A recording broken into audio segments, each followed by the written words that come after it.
Hey everybody, it's Professor Snart checking in. Hopefully you had a good, what I would call first basically week of the fall 2018 semester.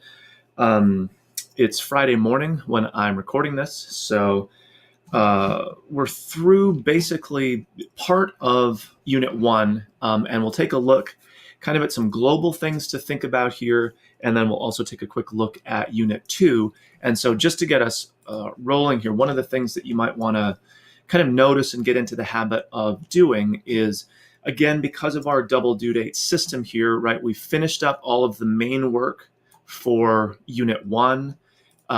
Because there was a reply component for one of the discussion boards, you now have that to do by Sunday. But of course, there's nothing to say that you have to finish that all up before starting into here. So what you might find on any given week or from a unit to unit transition is that you're still kind of finishing this stuff up, but maybe actually moving into this part as well. So there's a little bit of that overlap that can go on. So now we turn around fairly regular due date system that we've got in place.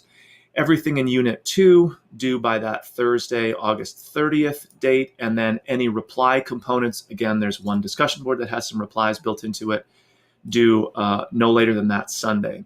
Keeping in mind that you don't have to wait until, everything is done here to do the reply part. So it's quite feasible if to, finish this up by Tuesday, Wednesday, maybe. And then even if enough people have done that, get your replies done by the Thursday or Friday. So again, due dates are like outside limits here. There is, speaking of due dates, so there's no credit for late work, especially, it just is my effort to keep people on track. Obviously, discussions don't work if you're doing them after the fact and nobody's even checking into that discussion board again. So there was quite a few things that were due in unit number 1, and I'll come back to the whole grading part of this too. And I'm going to point out now that there was an earlier announcement that directed you to the orientation page with the video, some walkthrough material. I sent an early email out inviting people into the course early. I sent reminder emails out.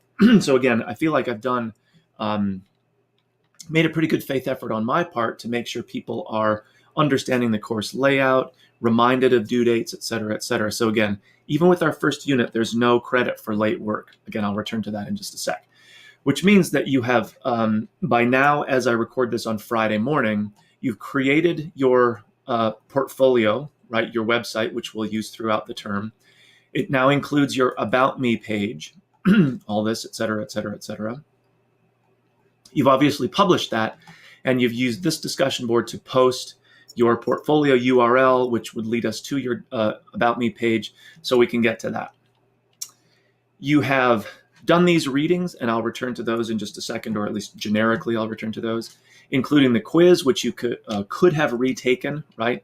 Again, there's not a ton of points associated with it. I'm not a big quiz-giving kind of guy, but it helps us sort of attend to the readings, at least early in our class. You've done the shared slide deck assignment, which is really more the application of some of the terms that we're covering here in the readings. Just a little grading note. You'll see in your slide here, there might be some comments from me on the side. There's probably not going to be a ton. And they're fairly public, so everyone can see all of the comments that are on those slides. So again, not a huge amount of detail. Having said that, if there's ever a case where you'd like some more comments or feedback, or you have questions or whatever the case might be, you can always feel free to email me and follow up further. In fact, given the number of classes and students I've got, I tend to not provide, tons and tons of feedback until someone reaches out to ask for it. So again, I'm always happy to provide more, but I don't want to spend hours and hours and hours writing gobs of feedback that 85 to 90% of the people aren't really interested in or don't find valuable or weren't looking for in the first place. Anyway, so you can find your slide here with some comments, and then of course your grades will now start to populate here in the grade link, so you can sort of track how you're doing in a pretty granular way as we move through the class. Okay, so you set up your portfolio, done your About Me, posted that to the discussion board, done the readings, done the quiz, finished the slide deck. That was all due basically yesterday or on the Thursday as the primary work for unit number 1. Now what you have to make sure that you finish up is the reply component here, going back into this discussion board, visiting a few people's portfolio or their About Me pages, and just, again, it shouldn't be short. I don't just want a sentence or two, but it's definitely informal, right? Just kind of seeing what people have to say, some background, maybe shared interests, whatever it happens to be, informal, but give it some effort. So the other thing that you might notice is that, like it or not, Blackboard timestamps everything that we do. So I don't look there first to see, how many minutes are the 4 replies apart from each other. But if they're really short, and maybe one of the patterns that emerges is that you're always posting at sort of like 11:45 p.m. the night that things are due, and you've spent just a couple of minutes from one post to the next, it does give me a sense of just how much time on task, you're spending. So it does potentially factor in. So again, a robust reply, it's really the only kind of back and forth we have in our class. So it's important to invest some time in it. All right. So again, beating a dead horse here, but just to make sure everyone's on top of things, we finished this up, now replies, and now we start into Unit 2. So again, like I said, there's no credit for late work, right? Which is kind of the bad news. But we have had practically a week in our 8-week format. Remember, everything is sort of doubled. So that's almost like 2 weeks we've been in class now. There's been a lot of time that you should have devoted to this course as far as logging in, right? Again, orientation video, the first announcement, reminders I've sent out, et cetera, et cetera. So if you realize you kind of blew it here in Unit 1 and you have a bunch of zeros stacked up because, well, for whatever reason, I don't change those zeros. However, this is the good news. If that missed work does not emerge as a pattern throughout our whole 8-week term, in other words, if you turn things around, if everything doesn't have to be perfect, but now you're posting on time, you sort of get how things are supposed to work, you're devoting to that time on task, right? At the end of the term, Blackboard would just spit out the number of, your grades added up, sort of the mathematical calculation. So of course, that's where I start, but then I look at, I put human eyes on the thing, and I look at all of your work throughout the term. If your grade is kind of, unnaturally low, let's say, just because of missed work, let's say in the very first unit here, then I will either exempt work or be in touch with you to sort of revisit it at that point. But I don't change that now, right? So if you realize you made some kind of due date mistakes here in Unit 1, those zeros will sit, but we can revisit that at the end of the term if, again, that doesn't emerge as a pattern throughout the course. If it does, then, well, obviously that's a bigger problem. So that the late work thing, again, comments or feedback might be a little on the lighter side from me, but you can always follow up to get more clarification or further feedback. We can always, make a face-to-face time to meet or do a virtual office thing. So lots of opportunities for engagement. Okay. So before I jump into Unit 2 here, I want to first, kind of go back to this little graphic that seems potentially unrelated to our comp class, like it should be part of some business or, real estate class, but it's not. And hopefully it'll become clear as we look at some of the terminology that we covered in Unit 1, and then its further application as we move deeper into the class. So the two primary terms that we looked at in these readings are discourse community, right, and then rhetorical situation. And the modes of persuasion are, I think, of these three things, this is maybe the more common that people have run into, this idea of ethos, pathos, and logos. Logos being the logical argument, kind of using numbers to argue your case.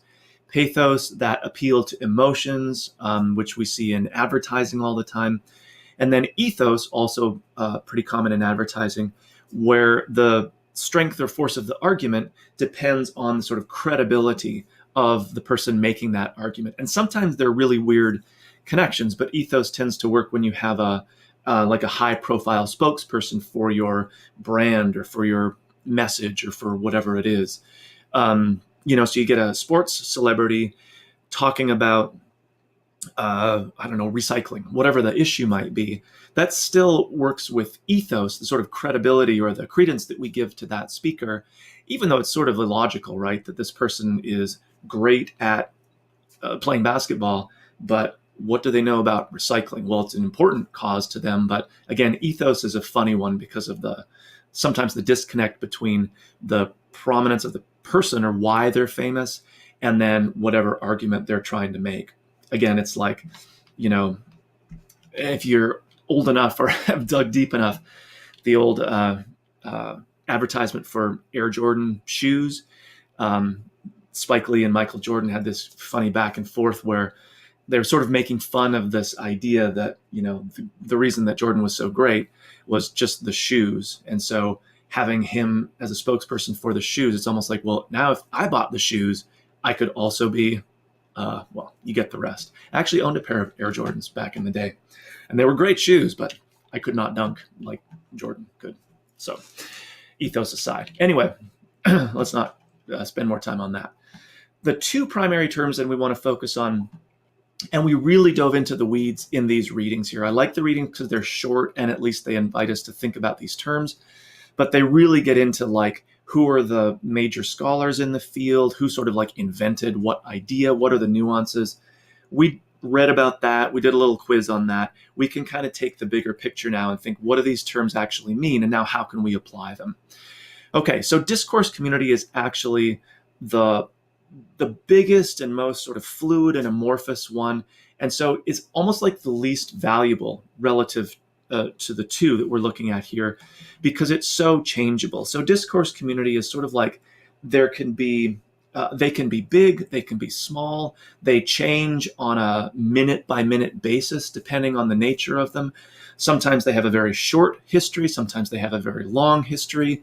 We can have discourse communities nested within other discourse communities. And again, so it's shifting things within shifting things. And unless we were pursuing this kind of as a scholarly endeavor, where we could really begin to tease out like how these things work, for our purposes, it's really just, as many people noted in their slide, a kind of semi-identifiable group. Sometimes it's really clear, sometimes it's really hard to differentiate, that share or have associated with them kind of a set of, if you don't like the word values, then like expectations for how that community will function, the kind of rules that govern communication within that community, whether it's verbal, nonverbal, in actual writing, and sort of like multimedia formats, the way people interact, all of those kinds of things. And so some of the good examples that I can recall from the slides were tended to be the more definable ones because they're just easier to think about. Like there was one that was sort of like an association of sports coaches or a whole, youth league of some kind. So a pretty identifiable thing, and it might even have like a name for that community. But again, it's a big thing. There's lots of people. There's lots of moving parts. Another one was like an IT-related group. So again, a community of people who may not even physically ever see each other or know each other by name, but are kind of part of this identifiable group. Some of them much more amorphous. Political parties are a good example. You can be affiliated with it, you can not be affiliated with it, but they still have these sort of expectations that go along with them. And sometimes those expectations are made very clear and written out. Other times they're just sort of like things we tend to believe as a culture. Discourse communities are also funny because if you said that, anyone who goes to a political rally, like during election time, you go and that sort of group of people forms its own discourse community within the larger political discourse. So that community has a set of shared, let's say, expectations for what the Republican candidate will say or what the Democrat will say or what the Green Party will say or whatever. But you could go and say, well, I'm not even part of that party. I went actually as the opposite person. So I'm not even part of that community. And that's where discourse communities are weird, because the whole of that thing is still intact, even if you as an individual or a couple of other people in the crowd don't identify with that community, right? So it's kind of this weird disjuncture between what you as an individual might believe or expect versus what we would still say that kind of general community believes. Again, really broad, really amorphous, kind of less valuable for our application here. The more valuable, though, and the easier to think about is rhetorical situation. So let's go back here, discourse community. They can be as small as your family. That's a discourse community, which exists really in the whole cultural notion of family, which is different culture to culture, generation to generation, how parents and kids interact. And it doesn't matter how close your family is, how far apart, it's still a kind of discourse community. So the rhetorical situation then, again, sort of pulling back from the weeds of what we read in the Wikipedia article, is like any kind of moment that occurs within, usually within multiple discourse communities, because there's lots of forces that impinge on every rhetorical act that we find ourselves in. And these are like really, I don't want to say fancy, but they're kind of jargony terms from the world of composition, but we experience them in our everyday lives all the time. You don't have to go searching for some weird, quirky thing that's, defined itself as a discourse community or as a rhetorical situation. We're just immersed in them all the time. Like this right now is a rhetorical situation. Me, the rhetor, or, the speaker, the arguer, you as the audience individually, but also as a class. The rhetorical situation, so is this moment. The discourse community then is our class as a community, but really the whole cultural notion of what it means to be in a college class, what your expectations are for me, that I won't start like swearing or doing irrational things, that I expect that you will be listening to this and understanding it as applicable to our course, et cetera, et cetera.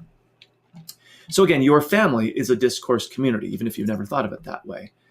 Even if you've never been conscious of the sort of rules or expectations that govern each speech act or rhetorical situation that you find yourself in, they're there, and they do subconsciously influence us, both us as the author or the speaker, but also our audience. So the rhetorical situation or the discourse community might be your family, right? This long period of time, dispersed even geographically. Any moment where you communicate, and again, it's just like an informal verbal conversation. It doesn't need to be some formal thing. That would be a rhetorical situation, right? So rhetorical situations kind of come together, or we can group them to define or understand discourse communities. So, right, they're related. This is sort of the big picture thing, and then the rhetorical situation is the smaller picture thing. And that, at the end of the day, is really all I want you to take out of this set of readings in these two terms. The reason that we even talk about it, right, we get into the weeds about it only to sort of pull away from it, is because these are terms that are in our course objectives. So it's really important that even if our definitions or examples shift a little bit from one person to the next, that we all have this kind of shared understanding of how complex and sort of multifaceted discourse communities can be, but how they influence people in the act of speaking or communicating or whatever, and how the rhetorical situation is kind of like the moment of communication within those larger discourse communities. And again, you can start to see how we're immersed in these things all the time. You have a conversation with a friend, you talk with your family member, you send an email to me, you fill out a scholarship application, the list is endless, right? These are all rhetorical situations where you've heard this argument, oh, kids can't write these days, blah, blah, blah. Itself a rhetorical act that exists in this kind of discourse community where one of my neighbors finds out that I teach English. Oh, kids can't write because they text too much, whatever. You can tell by my delivery, right, what I think of that argument.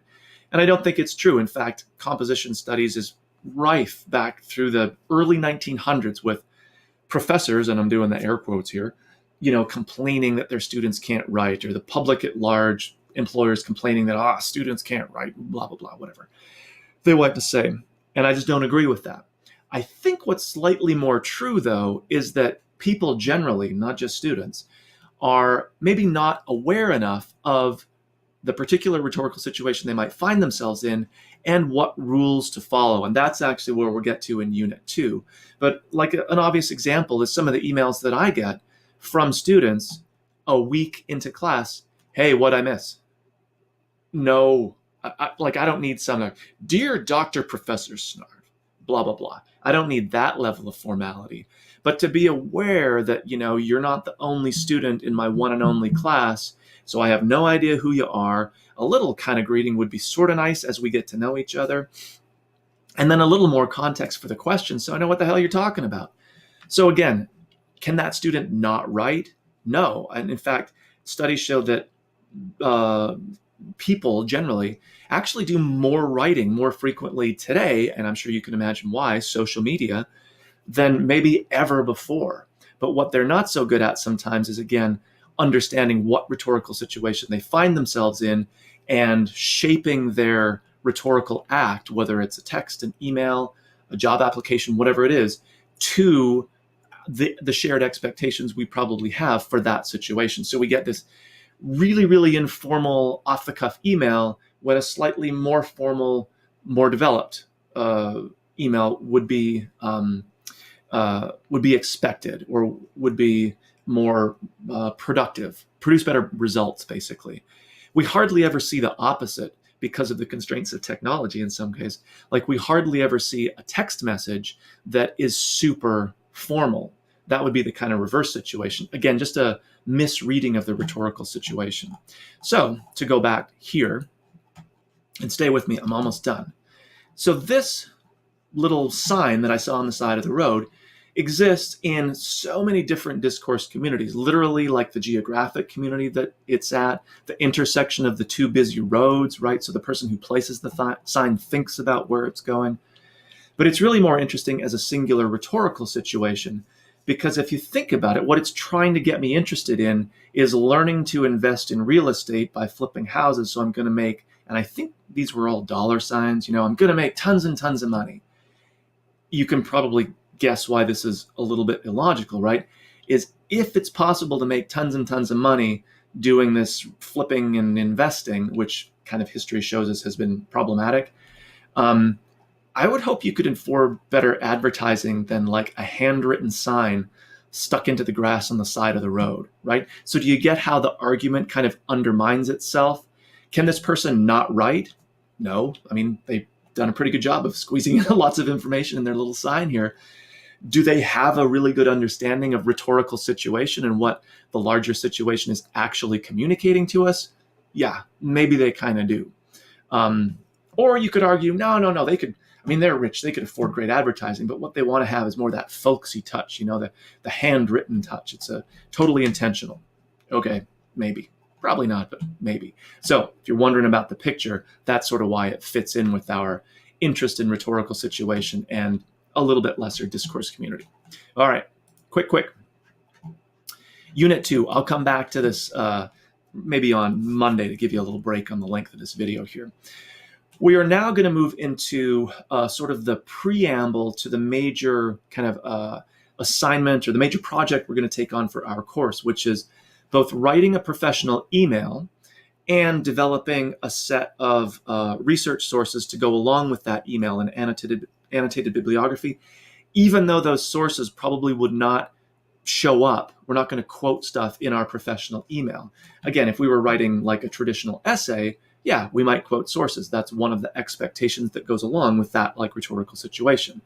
But it'd be really weird if we're trying to get a response from somebody in a succinct, to the point, here's what I want from you, professional email, if we all of a sudden have like 3 paragraphs of quoted material in a MLA works cited page at the end. That would just like look weird, right? That's not how expectations work. So to get us to there, we're actually going to do some research into how to format a professional email. You'll find tons of sources on the web. This is like big business for people selling this idea.